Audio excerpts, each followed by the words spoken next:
Well, let me just start there real quickly.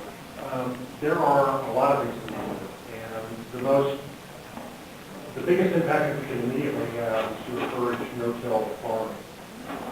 The tilling of ground releases a tremendous amount of carbon in the atmosphere, and I mean a lot. When you look at the CO2 emissions that are out there and what we can do to remedy them, no-till farming is a huge deal, and in fact, it is the folks that actually have gone into it say they use less water, their crops are used plentiful.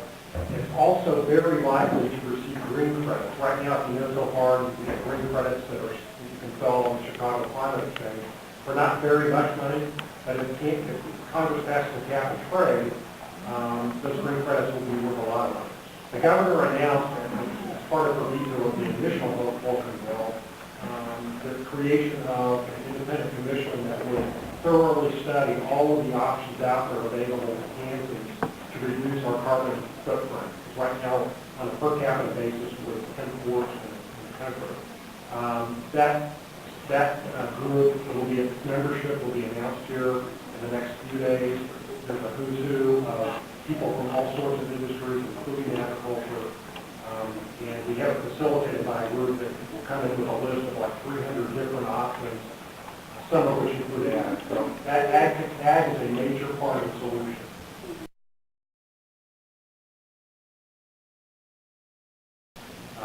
Some utilities are very, very open to it. KCP&L, which serves the far eastern part of the state, agreed to allow legitimate net metering as a result of the settlement they reached with the Sierra Club. We're starting to talk to utilities about it. It's absolutely critical if we're going to get small community wind and or solar. And we haven't made much progress. Yeah, and keep consumers in mind too, because there's a lot of it. In fact, we just toured an hour ago. We just came from where there's a company called Intertech, and they import and actually refurbish and build and then sell small wind turbines, all the way from 150 kilowatts to the largest is about 600 or 700 kilowatts. They haven't sold any in Kansas. They sell them all over the country because of that metering, but not in Kansas.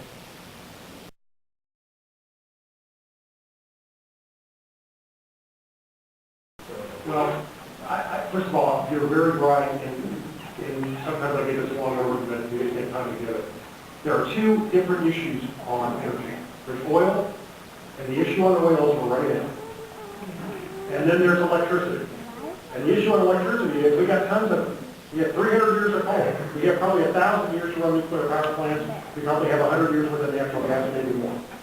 But the problem with electricity, the challenge with electricity is that there isn't a party fuel. Every one of those fuels that I just named has a significant problem. The reason that it will take 20 years for the electric car is that once a car rolls off the showroom, rolls off the assembly line, the average life expectancy of a car in the U.S. is 17 years. The average car is 9 years old in the United States. Some are 1, some are 12, some are 14. But by the time it ends up in the junkyard, it's 17 years. So if we came out today with the perfect electric car, it would still take about 17 years to completely replace. Everybody that went out and bought a Hummer 3 years ago, they're not going to junk it.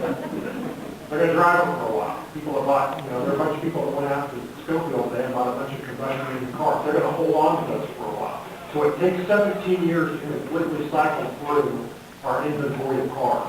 That's the reason I think it's going to take so long. But I do believe that by the year 2010, 2011, 2012, there will be a massive amount of sales, far, far more than Detroit anticipates, of plug-in hybrids.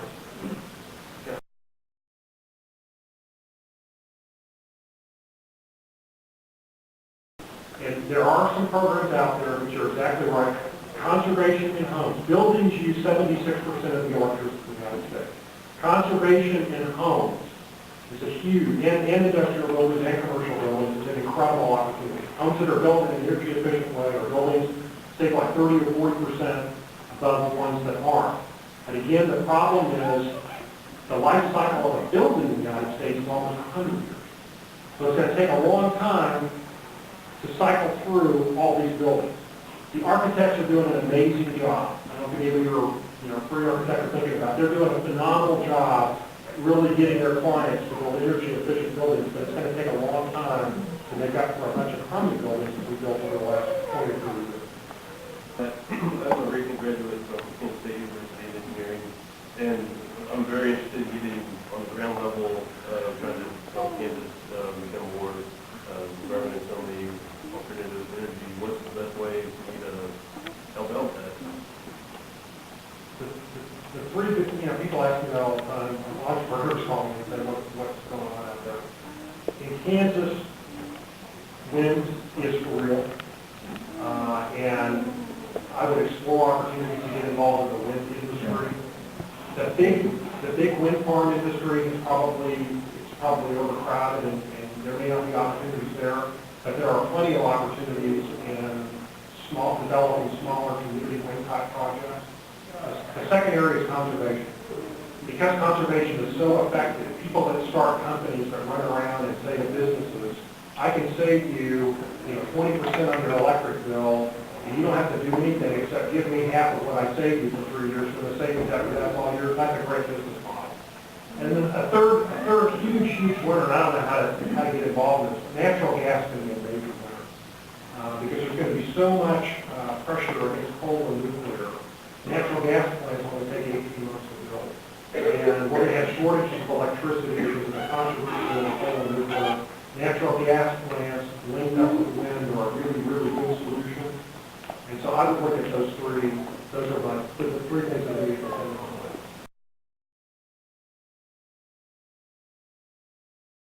And the three major things are going to happen, and I envy and so happy for the students that are here that are going to live long enough to see these things happen.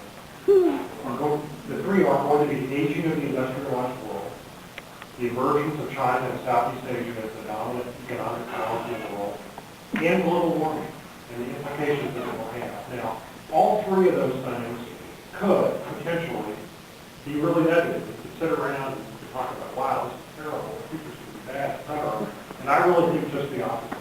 I think the future will be better than the lives that we have right now. I think the lives that we have right now are better than the lives that we've had any time in human history.